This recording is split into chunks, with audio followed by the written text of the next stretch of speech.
دوو ساڵتەیە پەڕێ بەسەر دامەزرانی ڕێکخراوی ئازادبوونە.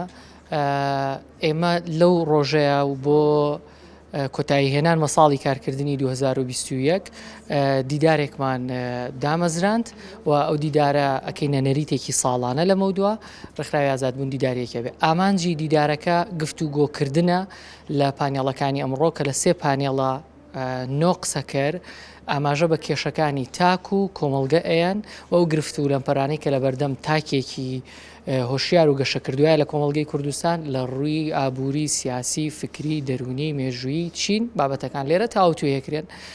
لە دوای ئەو 3 پانێڵە ئێمە وەکو ڕێکخراو 12 کتێبمان چاپ کردو هەتا ئێستا چاپکراوەکانی ئازادبوون لە لای ئێوارە لە کۆتا چالاکیە بە واژووی نووسەرەکانیان پێشکەشی میوانەکانەکرێ و هیوادارین ئێمە بتوانین ئەم دیدارە بکەینە دیدارێکی ساڵانە و هەر ساڵی لەسەر پرسێ لەو پرسانەی کە پەیوەستە بە تاکەوە پێویستە بە کۆمەڵگاوە دیدارەکە بەڕێوەبەرین.